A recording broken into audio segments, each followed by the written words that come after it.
होती है, बलात्कार होता है, उसके पे कहीं बुलडोजर नहीं चलता है। शासन में बैठे लोग, तमाम लोग ऐसे हैं जो जिनको शासन का प्रशय प्राप्त है, उन पे कहीं बुलडोजर नहीं चलता है। जो राम को लाएंगे हम उनको लाएंगे, फिर घर घर हम झंडा फहराएंगे, बस। नमस्कार। चुनाव को लोकतंत्र का महापर्व कहा जाता है और इसी क्रम में चुनाव के अंतिम चरण यानी कि लोकसभा चुनाव के अंतिम चरण में 1 जून को गाजीपुर में मतदान होना है। हम समाज के अलग अलग वर्गों से बातचीत कर रहे हैं और जानने की कोशिश कर रहे हैं कि सियासी बयार किस दल या किस उम्मीदवार के हक में बहती दिख रही है। आज हमारे साथ गाजीपुर के अलग अलग कॉलोनी से आए हुए लोग हैं। ज़्यादातर इसमें सीनियर सिटीजन्स हैं, कुछ लोग ऐसे भी हैं जो कि यहीं इस आसपास की विसिनिटी के रहने वाले हैं। डेली एक दूसरे से मिलते हैं, एक दूसरे का हाल चाल जानते हैं, एक दूसरे के साथ इवनिंग वॉक करते हैं, शाम की चाय पीते हैं और उसके बाद यहीं चबूतरे पर बैठ करके दुनिया जहान के समीकरणों पर अपनी राय को भी साझा करते हैं। बातचीत का क्रम शुरू करते हैं। हमारे साथ कुछ लोग बैठे हुए हैं जो कि यहीं स्थानीय है। एक एक करके सबकी राय जानेंगे और जानेंगे कि 2024 के चुनाव को लेकर के इनकी क्या निजी राय है। सर, अपना परिचय दीजिए। लोहा सिंह, चकलेनाबाद, गाजीपुर। क्या करते हैं आप? बिजनेस करते हैं खादी का। तो बिजनेस कम्युनिटी के लोग जो हैं गाजीपुर के, वो किस पार्टी या किस कैंडिडेट की तरफ उनका झुकाव दिख रहा है? देखिए, सही बात आपसे बताऊं, जब से भाजपा गवर्नमेंट आई है, बिजनेस वालों का समझिए कि सरकार से कोई दूरी नहीं थी और सरकार विशेष रूप से जो इस पर ध्यान दिए, बिजनेस वालों पर, व्यापारियों पर, जो भी धंधा पानी। और रही टैक्स की बात, तो भाई बिना टैक्स का देश चलने वाला नहीं है। बिना टैक्स का कोई सरकार नहीं चल पाए। और बीजेपी जो है इसके लिए विशेषतर व्यापारियों के साथ जो है अपना योगदान। तो आपको लगता है कि जो आपने बात कही, अगर उसका मैं एक कंक्लूजन ड्रॉ करूं, निष्कर्ष निकालूं, तो आप ये कहना चाहते हैं कि गाजीपुर में बीजेपी की स्थिति मजबूत है? सही कर। आप इस बात को लेकर आश्वस्त हैं कि चुनावी फैसला भी बीजेपी के हक में रहेगा? जी, अभी तो कुछ कहा नहीं जा सकता है। कारण यह है कि अभी चुनाव धीरे धीरे तीनों पार्टियों का जो है चल रहा है और सारे नेता जो है गाजीपुर में जमावड़ा धीरे धीरे। 25 तारीख को मोदी जी भी आ रहे हैं, योगी जी भी आ रहे हैं और राष्ट्रीय नेता भी आएंगे। तो सब लोग और थोड़ा हम समझना चाहेंगे। हम लोगों से बातचीत ऐसे ही करने निकलते हैं।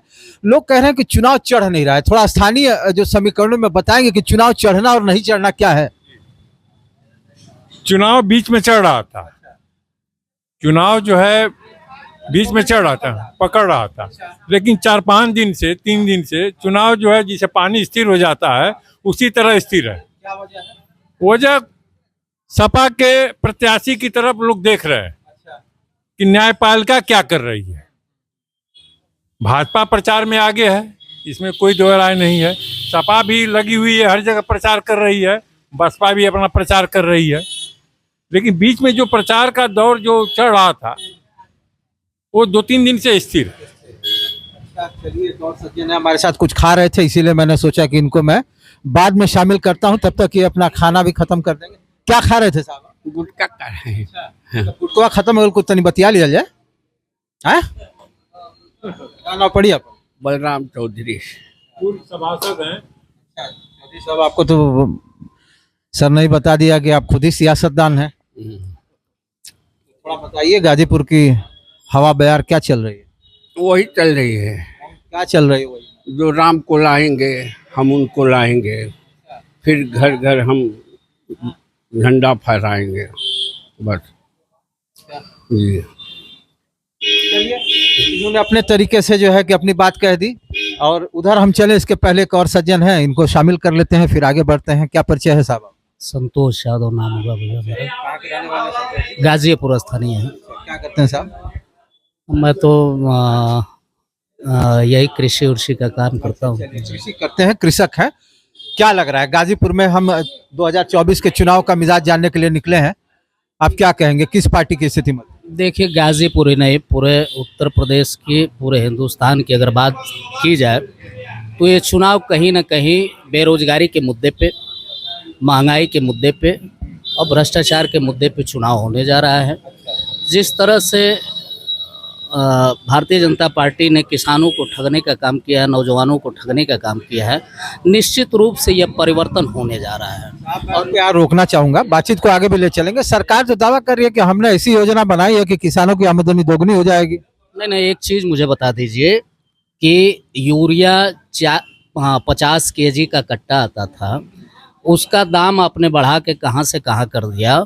उस कट्टे को घटा करके आपने 45 केजी किया, 45 केजी को घटा करके आपने 40 केजी। महंगाई आप कहना चाह रहे हैं कि महंगाई बढ़ी है? नहीं, बाकी आप अभी बुजुर्ग हैं, चाचा बैठे थे, बात हो रही थी टैक्स पे। जैसे टैक्स की ही बात की जाए, मैं मानता हूँ कि देश टैक्स पे ही चलेगा, लेकिन टैक्स उद्योगपतियों से टैक्स आप 5% वसूले और किसानों से 28% वसूले, ये कहाँ का नियम है? अभी एक भाई साहब हमारे बीच में बता रहे थे कि उद्योग व्यापारी सुरक्षित है। अभी स्टेशन पे 2 साल पहले एक घटना हुई थी, एक व्यापारी की हत्या हो गई थी। क्या उसने मुख्तार अंसारी थे? क्या मुख्तार अंसारी का ही हाथ था? क्या सिर्फ मुख्तार अंसारी के नाम पे समाज को गुमराह किया जा रहा है और भ्रमित किया जा रहा है। और समाज को क्या लगता है आपको इस लोकसभा चुनाव में मुख्तार अंसारी कोई फैक्टर है? नहीं है, कोई फैक्टर नहीं है भाई। यहाँ सीधा सा मुद्दा भ्रष्टाचार को लेकर के, सीधा सा मुद्दा बेरोजगारी को लेकर के है, महंगाई को लेकर के है, किसान कैसे सुरक्षित रहे, व्यापारी कैसे सुरक्षित रहे, इस पे सवाल करना है। कानपुर का अगर व्यापारी की हत्या होती है तो उसके हत्यारों पे कहीं बुलडोजर नहीं चलता है। हाथरस में एक बेटी की हत्या होती है, बलात्कार होता है, उसके पे कहीं बुलडोजर नहीं चलता है। शासन में बैठे लोग, तमाम लोग ऐसे हैं जिनको शासन का प्रशय प्राप्त है, उन पे कहीं बुलडोजर नहीं चलता है। बुलडोजर का व्यापारी वर्ग की बात उठाई तो जब मैं यहाँ आया तो देखा कि भाई साहब व्यापारी हैं और सामने इनकी दुकान है, दुकान बढ़वा रहे थे। तो बेहतर होगा कि इनकी राय को भी शामिल कर लिया जाए। साहब अपना संक्षेप में परिचय बता दीजिए। आशीष वर्मा, महुआ बाग से, मनोहर ऑर्नामेंट हाउस ज्वेलरी शॉप है। व्यापारियों की बहुत चिंता कर रहे हैं, आपके बगल में जो बैठे हैं। इनके चिंता से इत्तेफाक रखते हैं? नहीं, बिल्कुल व्यापारियों की चिंता होनी भी चाहिए। और इस सरकार में निश्चित रूप से जो है हम व्यापारियों में सरकार के प्रति जो है, सुरक्षा के प्रति जो है हमारा विश्वास बढ़ा है। पहले स्थिति ये थी कि हम सुरक्षित व्यापार नहीं कर पाते थे, आए दिन हमारे व्यापारी लूट लिए जाते थे, छिनौती हो जाती थी, हत्या हो जाती थी। लेकिन आज योगी की सरकार में टैक्सेशन एक ऐसा मुद्दा है जिससे कि सीधे तौर पर व्यापारी वर्ग भी प्रभावित होता है। टैक्सेशन को लेकर क्या गवर्नमेंट की पॉलिसी करता है? देखिए, टैक्सेशन से कोई बचने वाला नहीं है और टैक्स तो हम लोग चुका रहे हैं, टैक्स दे भी रहे हैं और ग्राहक से हम बहुत ही सस्ता से टैक्स ले भी रहे हैं। जो भी बुद्धिजीवी वर्ग है, जो भी समझदार व्यक्ति है, वो टैक्स दे रहा है और टैक्स हम ले रहे हैं। अगर हम टैक्स नहीं देंगे तो सरकार देश का विकास कैसे करेगी? इस दल की स्थिति मजबूत लग रही है? भारतीय जनता पार्टी की स्थिति मजबूत लग रही है। भाई साहब, चर्चा आगे, हाँ बताइए, हाँ बोलिए, आपको मौका दे रहा हूँ। बैट जब स्टार्टिंग में आया था, बैट के सवाल पे आप ही लोग चीतनाथ घाट पे 1 महीना धरने पे बैठे थे और गंगा जल लेकर के आप लोगों ने कसम खाई थी कि भारतीय जनता पार्टी को आजीवन हम लोग उस पे नहीं देंगे। तो टैक्स के सवाल पे भी ये मौन हो गए, इनका गंगा जल भी खत्म हो गया। इसके बाद ये टैक्स की बात करते हैं तो टैक्स तो हम ही गरीबों से ये वसूलते हैं, अपने से तो टैक्स देते नहीं है। ये तो जितना टैक्स आएगा, सरकार जितना थोपेगी वो तो गरीब कुछ है क्या? ऐसा था कि तत्कालीन सरकार 2014 में जब आई मोदी जी की, तो उस समय एक्साइज ड्यूटी हम पर सराफा पे थोपी गई। आप लोग को आपत्ति था उससे? उसमें ऐतराज था हम लोगों को और समाज के जो भी व्यापारी वर्ग थे सबको ऐतराज था। लेकिन हम उसको डिनाई नहीं कर सकते हैं, इसलिए कि जीएसटी वगैरह जब ये आया तो बताया गया, हम लोग आंदोलन किए, हड़ताल किए और देशव्यापी हड़ताल हुआ और सबने उसमें सहयोग किया। लेकिन अब सरकार का ये कहना था, हमारे उच्च पदाधिकारियों की बात भी हुई सरकार से कि जीएसटी जो हम लगाई गई वो उसी का ही प्रकार था, इसलिए वो एक्साइज ड्यूटी हटाई नहीं जा। कन्विंस हो गए, आप ये कहना चाह रहे हैं? हो गया। अच्छा, चलिए कुछ और लोग हैं, उनको भी अपनी चर्चा में शामिल करेंगे। सर अपना परिचय बताइए। अरविंद सिंह। तो आप तो बहुत अरसे से गाजीपुर में रह रहे हैं और मैं बातचीत के क्रम में सुना जो इससे पहले हमारे पत्रकार साथी आपसे बातचीत कर रहे थे। अब बातचीत को थोड़ा आगे ले चलेंगे। गाजीपुर में जो त्रिकोणीय लड़ाई बताई जा रही है, इससे आप कितने सहमत हैं? द्विपक्षीय लड़ाई है कि त्रिकोणीय लड़ाई? नहीं, अब 3 प्रत्याशी लड़ रहे हैं और तीनों पार्टियां उत्तर प्रदेश की राजनीति में अपना एक स्थान रखती हैं। थोड़ा परसेंटेज बसपा का कम है, तो जब 3 प्रत्याशी लड़ रहे हैं, 3 पार्टी लड़ रही है, तो त्रिकोणात्मक तो रहेगा ही। लेकिन असली लड़ाई भारतीय जनता पार्टी और समाजवादी पार्टी के बीच ही है। यहीं आपको रोकूंगा और एक सवाल जल्दी से मैं आपसे पूछ लेना ये चाहूंगा कि ये कहा जाता है कि पूर्वांचल में और खास तौर से गाजीपुर में जब ट्रायंगुलर त्रिकोणीय लड़ाई होती है तो उसका सीधे प्रत्यक्ष फायदा बीजेपी को मिलता है। क्या आप इस बयान से सहमत? है। लाभ मिलेगा? मिलेगा लाभ। थोड़ा सा इसको समझाएंगे हमारे दर्शकों के लिए कि क्या सियासी समीकरण बनेगा कास्ट फैक्टर के हिसाब से? देखिए, विधानसभा का चुनाव और लोकसभा का चुनाव, दोनों चुनाव अलग होते हैं।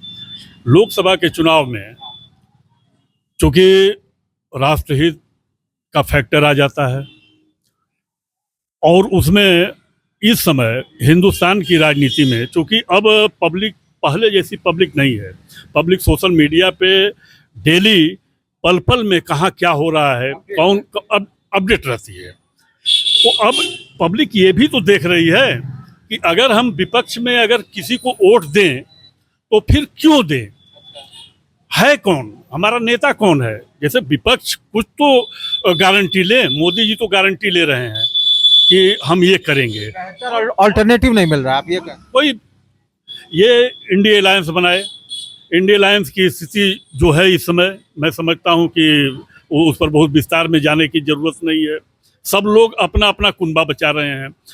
15 सीट 20 सीट चुनाव लड़ने वाले अब ये दावा करें कि नहीं हम हिंदुस्तान की सियासत में हम हिंदुस्तान के पूरे मुल्क की तकदीर और तस्वीर को बदल देंगे, तो ये हिंदुस्तान की जनता को मूर्ख बना रहे हैं। और एक व्यक्ति जो 2014 से आकर और 2024 तक अगर ईमानदारी से, मैं समझता हूं कि अगर लोग अपने दिल पर हाथ रख के अगर मूल्यांकन कर लें तो निश्चित रूप से हिंदुस्तान की तकदीर और तस्वीर को बदलने का काम किया है और आने वाले समय में ये हिंदुस्तान और ऊंचाई पर जाएगा। गाजीपुर